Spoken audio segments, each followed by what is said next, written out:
원님의 명판결. 옛날 옛적 조선시대에 한양에서 멀리 떨어진 어느 고을에 새로운 원님이 부임해 왔습니다. 이 원님은 젊은 나이에도 불구하고 학식이 높고 마음씨가 착하기로 소문이 났지요. 원님의 이름은 이판서라 하였습니다. 이판서 원님이 부임한 첫날 동원에 앉아 고을 사정을 살피고 있는데 대문 밖에서 시끄러운 소리가 들려왔습니다. 원님, 원님, 저희의 억울한 사정을 들어주소서. 원님이 나가보니 한 남자가 땅바닥에 엎드려 울고 있었습니다. 옷차림을 보니 가난한 농부인 듯 했습니다. 무슨 일인가? 천천히 말해보게. 원님, 소인은 이 고을 동쪽 마을에 사는 김서방이라 하옵니다. 소인에게는 올해 10살 된 아들 복동이가 있사옵니다. 그런데 갑자기 박서방이라는 자가 나타나 복동이가 자기 아들이라고 우기고 있사옵니다. 그거 참 이상한 일이로구나. 그 박서방이라는 자는 지금 어디 있는가? 바로 여기 있사옵니다. 뒤에서 또 한 남자가 나타났습니다. 이 남자는 옷차림이 제법 괜찮은 상인 같았습니다. 원님, 소인은 박서방이라 하옵니다. 10년 전 소인은 장사를 하러 먼 길을 떠났다가 도적을 만나 크게 다쳤습니다. 정신을 잃고 쓰러진 소인을 어느 절의 스님들이 구해주셨지요. 하지만 소인은 그때 입은 상처 때문에 기억을 모두 잃어버렸습니다. 10년 동안 절에서 지내며 병을 고치다가 이제야 기억이 돌아왔습니다. 그리고 고향으로 돌아와 보니 제 아내는 이미 세상을 떠나고 제 아들 복동이는 이웃집 김서방이 키우고 있었습니다. 김서방이 펄쩍 뛰며 소리쳤습니다. 거짓말이옵니다. 원님, 복동이는 분명 제 아들입니다. 제가 복동이 어미와 혼인하여 낳은 자식이옵니다. 아니옵니다. 복동이 어미는 원래 제 아내였고 제가 사라진 뒤 생활이 어려워져 김서방과 재혼한 것이옵니다. 원님은 잠시 생각에 잠겼습니다.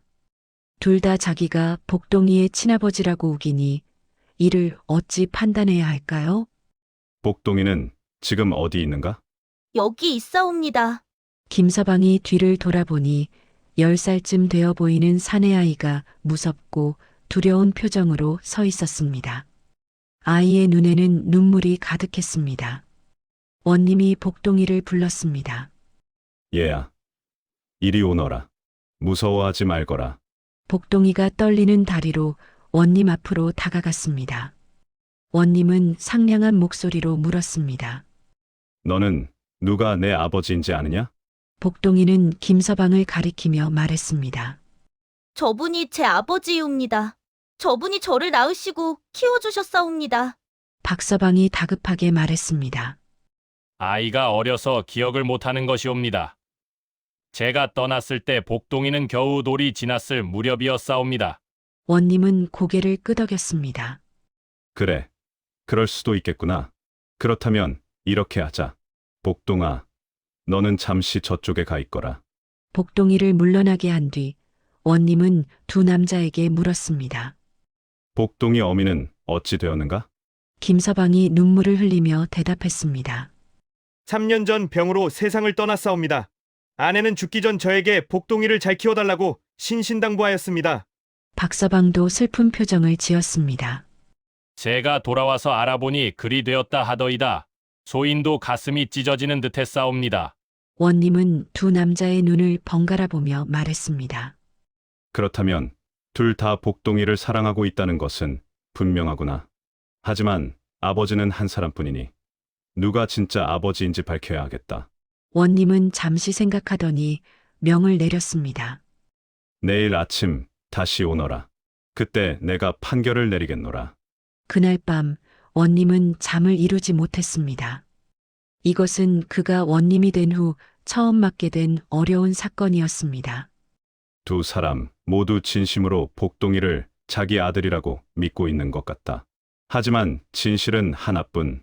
어떻게 하면 진짜 아버지를 찾아낼 수 있을까? 원님은 어렸을 때 공부했던 옛 판례들을 떠올렸습니다. 중국 송나라의 어느 현명한 재판관이 비슷한 사건을 해결한 이야기가 있었지요. 그래, 그 방법을 써보자.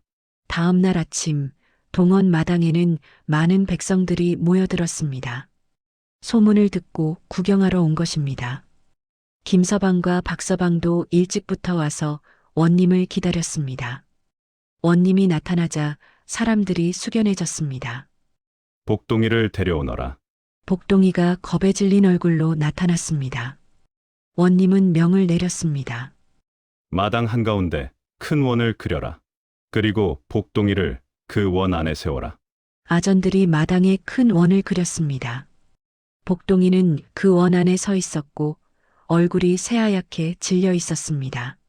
김서방과 박서방, 너희 둘은 원 밖에서 복동이의 양팔을 각각 잡아라. 두 남자가 시키는 대로 복동이의 팔을 잡았습니다. 내북을 3번 치면 너희 둘은 힘껏 복동이를 자기 쪽으로 당기도록 하여라. 복동이를 원 밖으로 끌어낸 사람이 진짜 아버지다. 사람들이 웅성거렸습니다. 복동이는 무서워서 울기 시작했습니다. 둥, 둥, 둥. 북소리가 울렸습니다.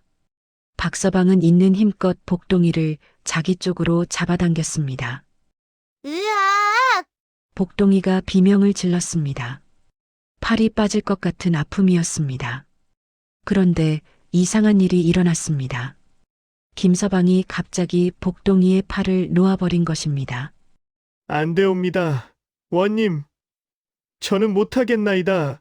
김서방은 원님 앞에 무릎을 꿇고 울먹이며 말했습니다.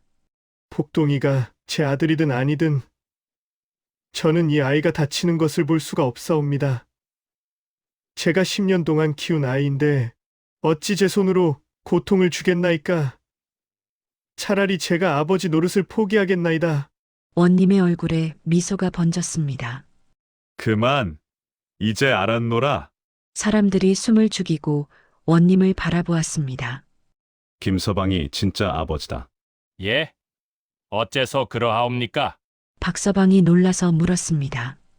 진짜 아버지라면 자식이 다치는 것을 참아 볼 수 없는 법이다. 김서방은 자신이 아버지 자리를 잃는 한이 있어도 복동이가 다치지 않기를 바랐다. 이것이 바로 진짜 부모의 마음이니라.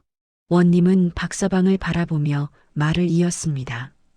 박서방, 너는 복동이를 찾았다고 했지만 정말로 복동이를 사랑한다면 아이가 고통받는 것을 원하지 않았을 것이다. 너에게도 10년 전에 자식이 있었을 수도 있으나 복동이는 내 아들이 아니다. 박서방은 아무 말도 못하고 고개를 숙였습니다. 이 판결로 원님의 명성은 고을에 쫙 퍼졌습니다. 모두들 새로 부임한 원님이 지혜롭고 공정하다고 칭찬했지요. 며칠 후 또 다른 사건이 일어났습니다. 마을의 부자 최참봉이 원님을 찾아왔습니다. 최참봉은 많은 땅과 재산을 가진 사람이었는데 욕심이 많고 인색하기로 유명했습니다.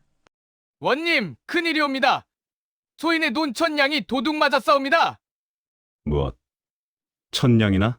천냥은 평범한 백성이 평생 모아도 모으기 힘든 큰 돈이었습니다.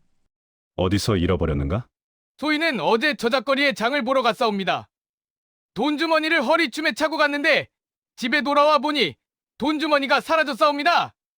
저작거리에서 소매치기를 당한 모양이로구나. 혹시 누가 가져갔는지 보았는가? 못 보았나이다. 하지만 소인은 장에서 한 사람하고만 부딪혔사옵니다.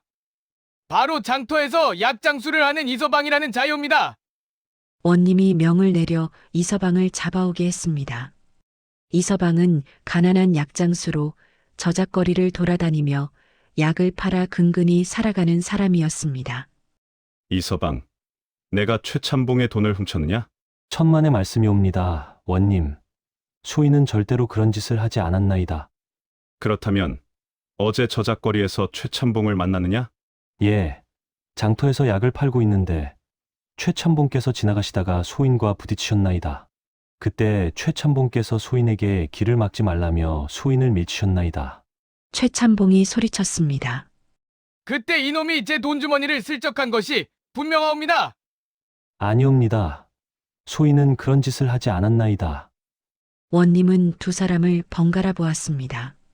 최참봉은 부자였고 이서방은 가난한 약장수였습니다. 이런 경우 대부분의 원님들은 가난한 사람이 부자를 털었다고 판단하기 쉬웠습니다. 하지만 이판서 원님은 달랐습니다. 이서방, 내가 어제 번 돈을 모두 가져오너라. 이서방이 집에 갔다가 작은 돈주머니를 들고 왔습니다. 그 안에는 엽전 몇 잎과 작은 은전 1개가 들어 있었습니다. 이것이 전부인가? 예, 원님. 소인이 어제 약을 팔아 번 돈이 이것이 전부입니다. 원님은 최참봉에게 물었습니다. 최참봉, 잃어버린 돈주머니의 생김새를 말해보시오. 붉은 비단으로 만든 주머니였고 그 안에 엔자 1000냥이 들어 있었사옵니다. 그 돈은 어디서 구했는가?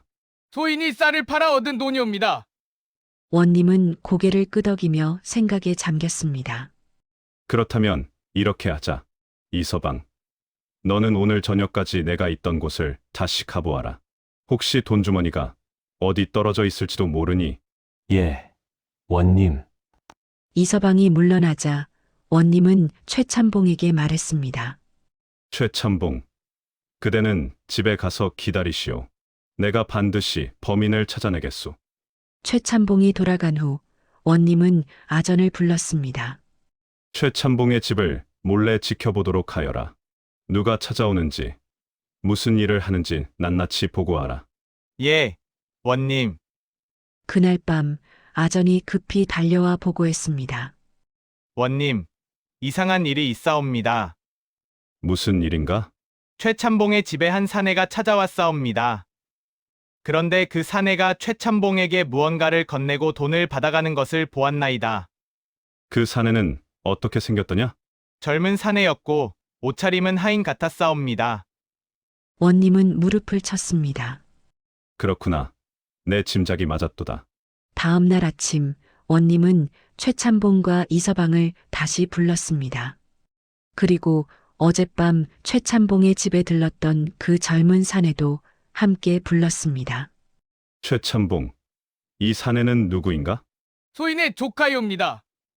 어젯밤 내 집에 왔었지? 젊은 사내가 놀라며 대답했습니다. 예, 무엇을 가지고 왔느냐? 그것이 사실대로 말하지 않으면 곤장을 칠 것이다. 젊은 사내는 떨리는 목소리로 말했습니다. 제가 붉은 비단 주머니를 가져갔사옵니다. 사람들이 웅성거렸습니다. 원님이 물었습니다. 그 주머니는 어디서 구했느냐? 축부께서 저에게 주시며 옛날에 쓰던 주머니라고 하셨사옵니다. 최참봉의 얼굴이 하얗게 질렸습니다. 최참봉, 원님의 목소리가 동원에 울려 퍼졌습니다. 너는 처음부터 돈을 잃어버리지 않았구나. 내가 저작거리에서 가난한 이서방과 부딪힌 것을 이용하여 이서방에게 죄를 뒤집어 씌우려 한 것이다. 그리고 내 조카에게 옛날에 쓰던 돈주머니를 가져가라고 시켜 마치 훔친 주머니를 되찾은 것처럼 꾸미려 했구나. 아니옵니다. 원님. 내가 진짜로 1000냥을 잃어버렸다면 어찌 그리 침착할 수 있었겠느냐? 보통 사람이라면 1000냥을 잃어버렸으면 밤새도록 울고 불고 난리였을 것이다. 하지만 너는 너무도 차분하게 이서방을 도둑으로 몰았지. 원님은 계속해서 말했습니다. 게다가 너는 이서방이 가난하니 관아에서 이서방을 범인으로 몰아 벌금을 물리면 그 벌금을 내가 차지하려 했구나. 이서방은 벌금을 낼 돈이 없으니 종이 되어야 할 터. 그러면 너는 공짜로 종 하나를 얻게 되는 것이고. 최참봉은 그만 무릎을 꿇고 용서를 빌었습니다. 죄송하옵니다. 원님, 소인의 잘못이옵니다. 내가 거짓으로 남을 모함한 죄는 무겁다. 곤장 30대를 치고 벌금 1000냥을 물리겠노라. 1000냥이옵니까? 그래, 1000냥이다. 내가 잃어버렸다고 거짓말한 그 금액만큼 벌금을 내는 것이니 억울할 것 없지 않느냐? 최참봉은 결국 곤장을 맞고 벌금을 물어야 했습니다. 원님은 그 벌금 중 절반을 이서방에게 주어 억울한 누명을 쓴 것에 대한 위로로 삼게 했습니다. 이판서 원님의 명판결 소문은 점점 더 널리 퍼져나갔습니다. 한양에까지 소문이 퍼져서 임금님께서도 원님의 지혜에 대해 들으셨다고 합니다. 그러던 어느 날 또 다른 이상한 사건이 일어났습니다. 한 농부가 밭을 갈다가 큰 돌을 발견했습니다. 돌을 치우려고 깨뜨렸는데 그 안에서 황금 덩어리가 나온 것입니다. 아이고, 이게 웬 횡재냐? 농부는 기뻐하며 황금을 집으로 가져갔습니다. 그런데 그 모습을 이웃집 부자가 보고 말았습니다. 잠깐! 그 돌은 원래 내 땅에 있던 것이야. 무슨 소리요? 이 돌은 내 밭에서 나왔소. 아니다. 10년 전에 내가 내 땅 일부를 빌려 쓰겠다고 해서 빌려준 적이 있다. 그 땅에 있던 돌이니 그 안에 황금도 내 것이다. 말도 안 되는 소리. 내가 10년 동안 그 땅을 경작했으니 그 땅은 이제 내 땅이나 다름없소. 두 사람은 결국 원님을 찾아갔습니다. 원님은 두 사람의 말을 듣고 물었습니다. 그 땅을 빌려줄 때 문서를 작성했는가? 부자가 대답했습니다. 아니옵니다. 그냥 구두로 약속했을 뿐이옵니다. 농부, 내 말이 사실이냐? 정말로 10년 동안 그 땅을 경작했느냐? 예, 원님. 소인은 매년 그 땅에 곡식을 심고 거두었사옵니다. 마을 사람들이 모두 증인이옵니다. 원님은 마을 사람들을 불러 확인했습니다. 과연 농부가 10년 동안 그 땅을 경작한 것이 사실이었습니다. 부자, 그대는 10년 동안 그 땅에 대해 아무 말도 하지 않았는가? 소인은 바쁘기도 했고 농부가 열심히 일하는 것을 보고 그냥 두었사옵니다. 원님은 잠시 생각하더니 판결을 내렸습니다. 농부가 10년 동안 그 땅을 경작했으니 그 땅은 이제 농부의 것이 되었다. 하지만 원래는 부자의 땅이었으니 황금의 절반은 부자에게 돌아가야 한다. 그러므로 황금을 둘이 나누어 가지도록 하라. 원님, 그것은 불공평하옵니다. 농부가 불만을 표했습니다. 제가 10년 동안 땀 흘려 농사지은 땅인데 황금까지 반을 나누어야 하다니요. 원님이 웃으며 말했습니다. 그렇다면 이렇게 하자. 부자는 농부에게 10년 동안의 땅 사용료를 내야 한다. 그리고 농부는 황금을 발견한 데 대한 보상을 받아야 하지.